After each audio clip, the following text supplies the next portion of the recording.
Nuclear power. In 1938, two German scientists, Otto Hahn and Fritz Strassmann,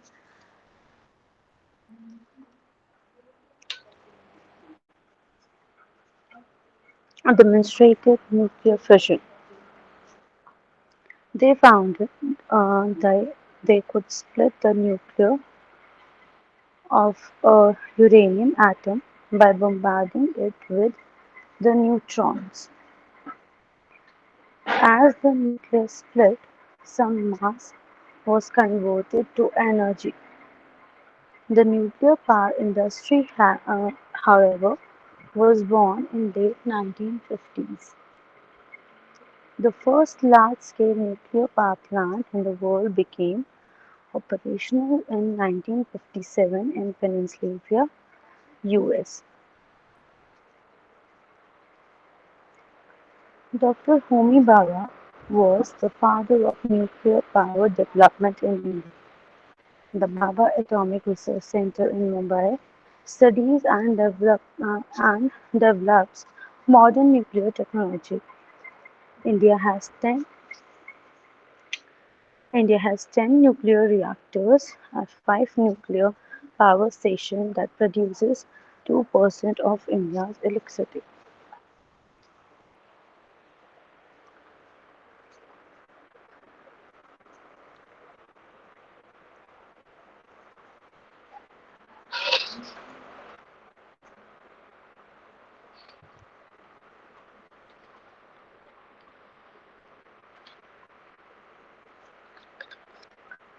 These are located in Maharashtra, Tarapur, Rajasthan, Tamil Nadu, Uttar Pradesh and Gujarat.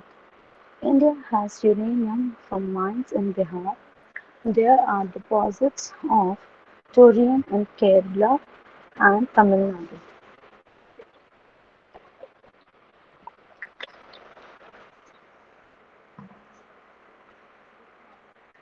The nuclear reactors use uranium-235 to produce electricity. Energy released from 1 kg of uranium-235 is equivalent to that produced by burning 3,000 tons of coal. U-235 is made into rods which are fitted into the nuclear reactors. The control rods absorb neutrons and thus adjust the fission which releases energy due to chain reaction in the reactor unit. The heat energy produced in the reaction is used to heat water and produce steam, which drives turbine that produces electricity. The drawback is that the rods need to be changed periodically.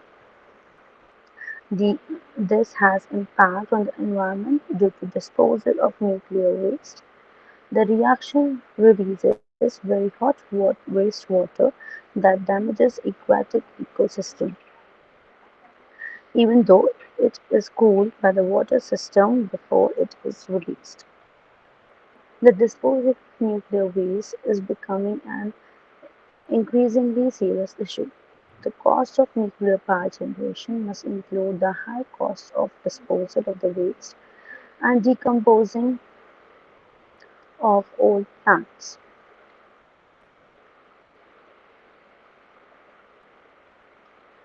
These have high economic as well as ecological costs that are not taken into account when developing new nuclear installations.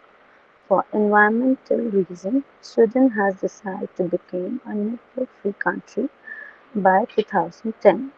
Although the conventional environmental impact from nuclear power are negligible, what overshadows all the other types of energy resources is that an accident can be devastating and the effect lasts for a long period of time. While it does not pollute air or water routinely, like oil or biomass, a single accident can kill thousands of people, make many others seriously ill, and destroy an area for decades by its radioactivity, which leads to death, cancer, and genetic deformities. Land, water, vegetation are destroyed for a long period of time. Management, storage, and disposal of radioactive waste resulting from the nuclear power generation are the biggest expense of nuclear power industries. There have been nuclear accidents at Chernobyl in USSR and at the Three Mile Island in USA. The radioactivity unleashed by such an accident can affect mankind for generations. Energy conventions, uh, energy conservation. Conventional energy sources have a variety of impact on nature and human society.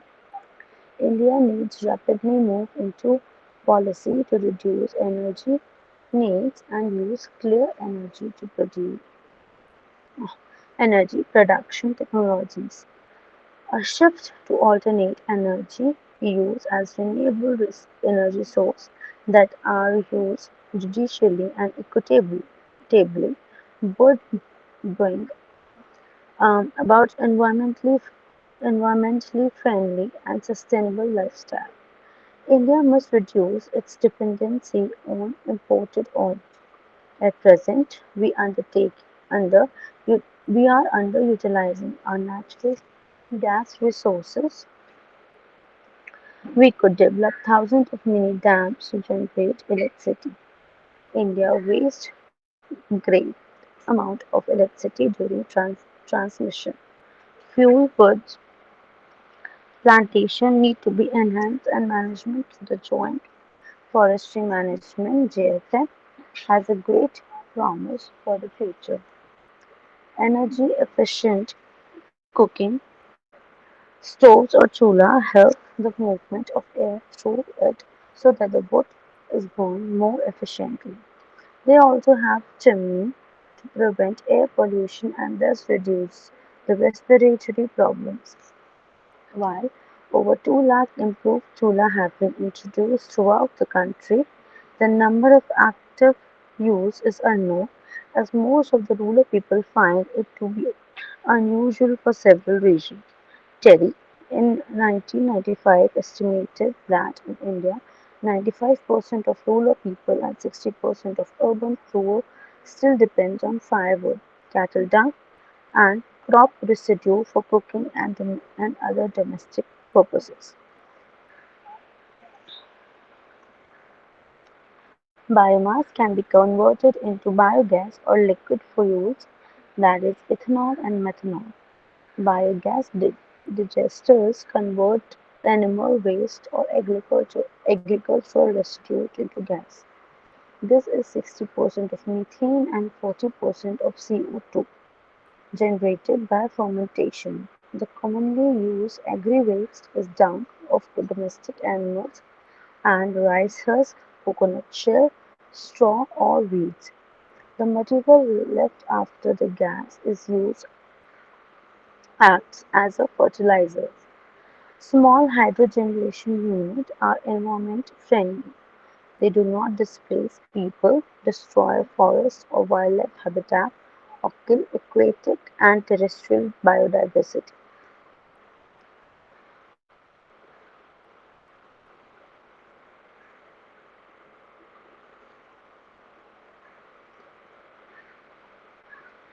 They can be placed in several hill streams or canals or rivers.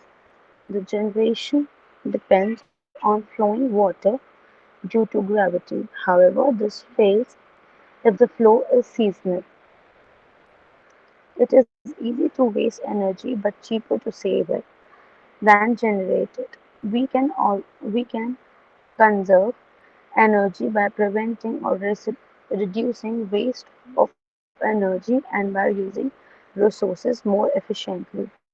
People waste energy because government subsidize it. If the real cost was levied, people would not be able to afford to waste it carelessly. The land resources. Land is a resource. Land forms such as hills, valley plains, river basin, and wetlands include different resources generating areas that are people living in them depend on.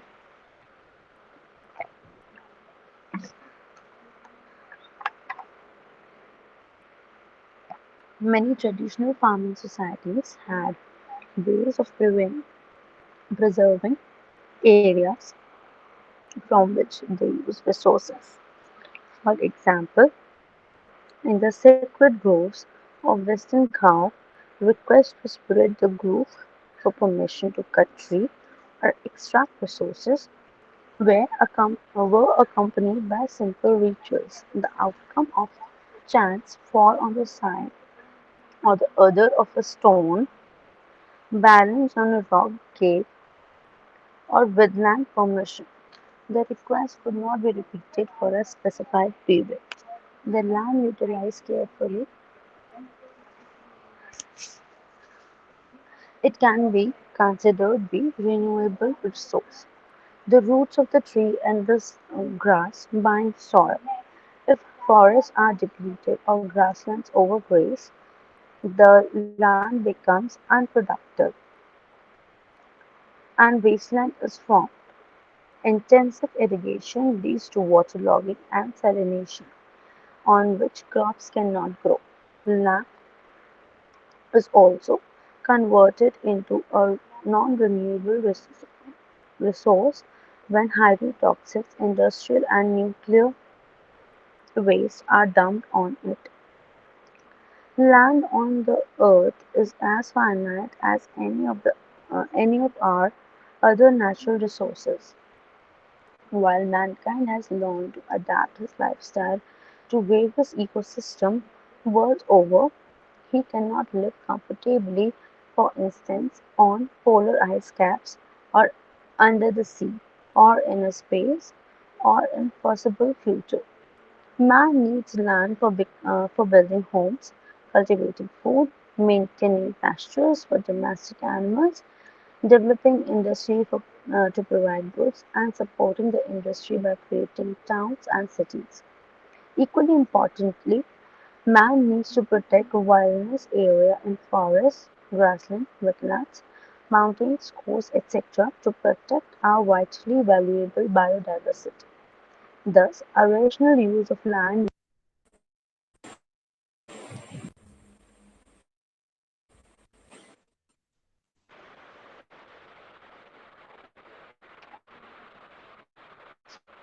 Thus, a rational use of land needs carefully planning.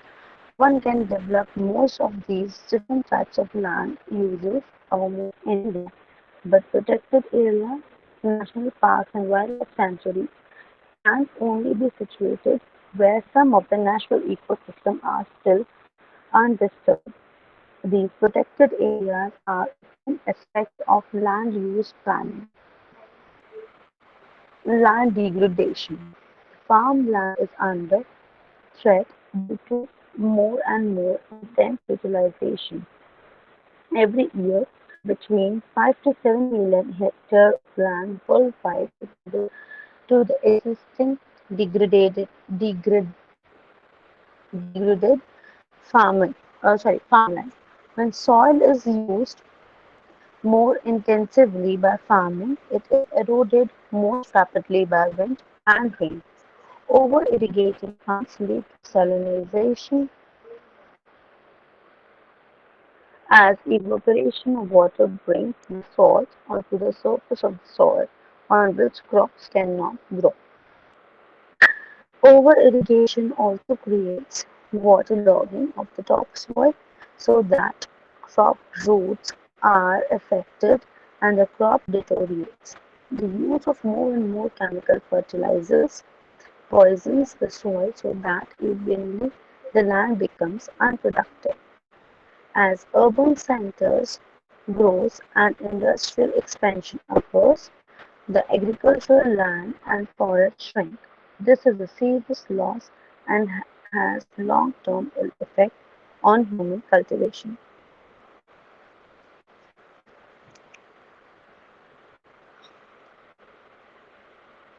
This is a serious loss and has long-term ill effects on human civilization. Soil erosion. The characteristics of natural ecosystems such as forest and grassland depends on the type of soil. Soil of various types support a wide variety of crops. The misuse of an ecosystem leads to loss of valuable soil through erosion by the monsoon rain and to a smaller extent by the wind. The roots of the trees in the forest hold soil. Deforestation thus leads to the rapid soil erosion. Soil washed into streams and transported into rivers are finally lost to the sea. The process is more evident in the areas where deforestation has led to erosion on steep hill slopes, as in the Himalayas and the Western Ghats. These areas are called ecological sensitive areas or ESAs. To prevent the loss of millions and tons of valuable soil every year, it is essential to preserve the remains of our natural forest cover. It is equally important to uh, reforest denuded areas. The linkage between the existence of forest and the presence of soil is greater than the forest's physical soil binding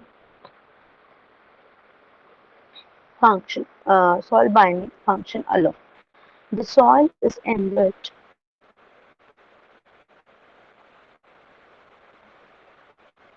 The soil is enriched by the leaf litter of the forest. This det- detritus is broken down by soil microorganisms, fungi, worms, and insects, which helps to recycle nutrients in the system. Further, losses of our soil wealth will improve.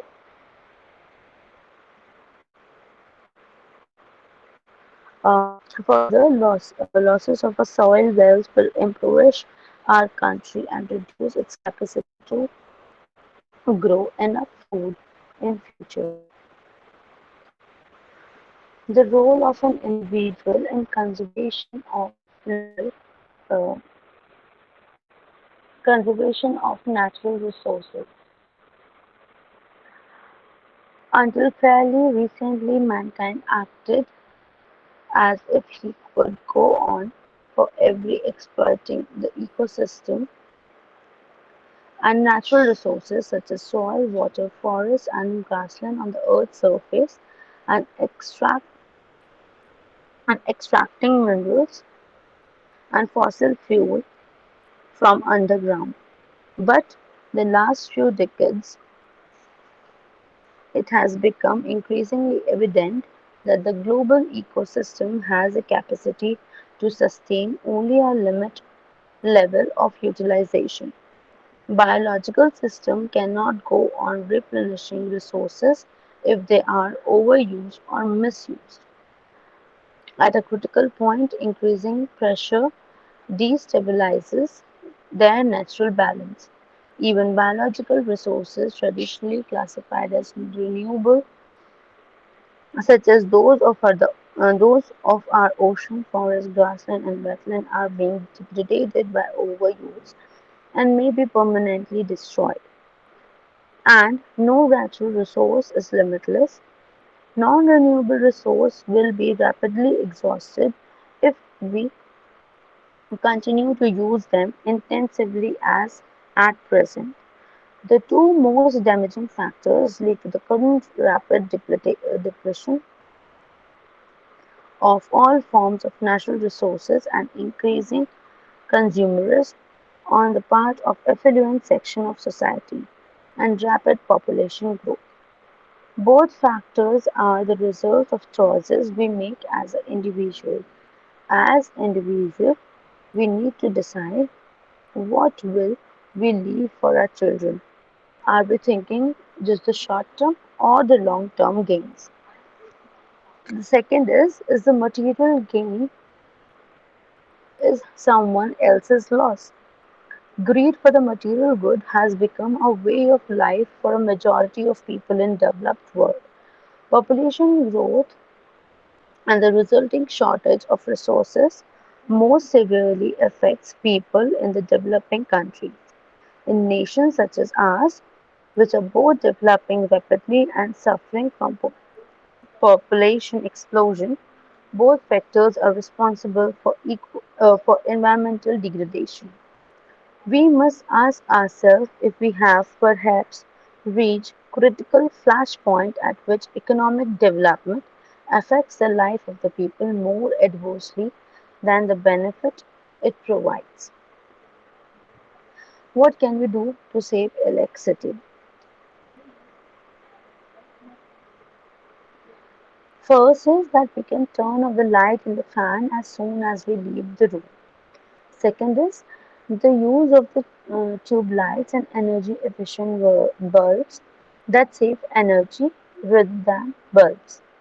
A 40-watt tube light gives much light as a 100-watt bulb. Third is to keep the bulb and the tubes clean. Dust on the tubes and bulbs decreases lighting level by 20 to 30%. The fourth is switch off the television or radio as soon as the program of interest is over. Fifth is a pressure cooker can save up to 75% of energy required for cooking, and it is also faster. And the last is that keeping the vessel covered with a lid during cooking helps to cook faster and thus it saves energy. The equitable use of resources for sustainable lifestyle. Reduction of unsustainable and unequal use of resources and control of our population growth are essential for the survival of our na- uh, of our nation uh, and indeed of humankind everywhere. Our environment provides us with variety of goods and services necessary for our day-to-day lives.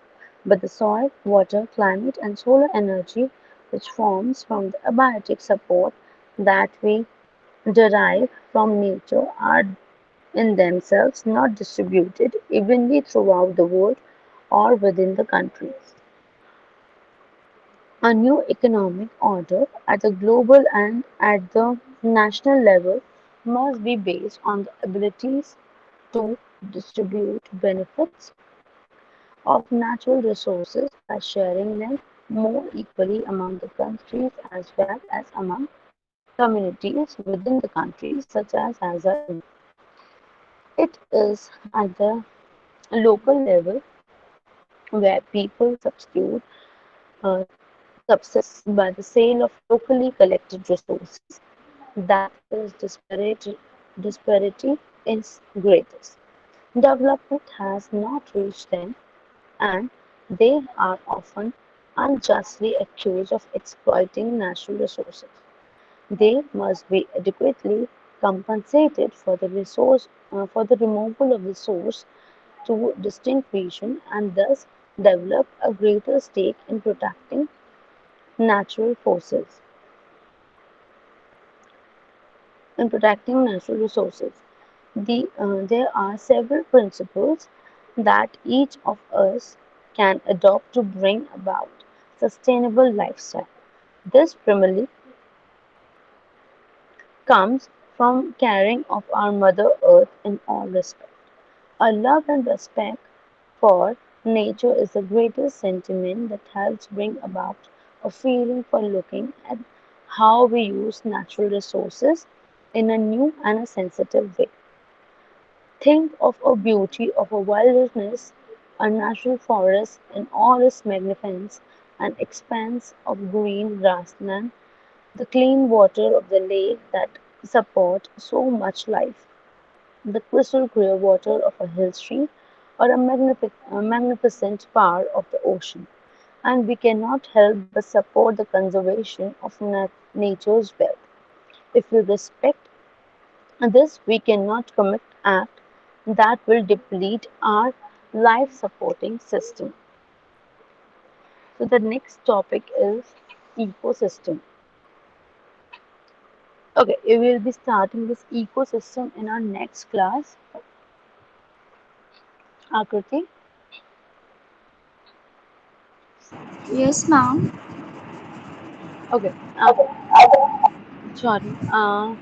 What we'll do, I'll share some questions in the group. Okay, ma'am. Okay. And what Yes, you ma'am. people have to do, write down the answers जैसे normal notebook बना रहे थे हम लोग notes के Yes, लिए तो write down the answers I will be giving you few question starting from the unit one ठीक है जो okay, पहला ma'am. लेक्चर था वहां से अभी तक के I will give you the questions your next class is tomorrow right तो Yes, ma'am. Even I can give you ठीक है कल क्लास में आना I will be giving you questions tomorrow and in the next class like you will have your next class on Saturday so you have few days write down the answers to all your questions and just click a picture make a PDF and send it to me okay Okay, ma'am. okay thank you for today Welcome.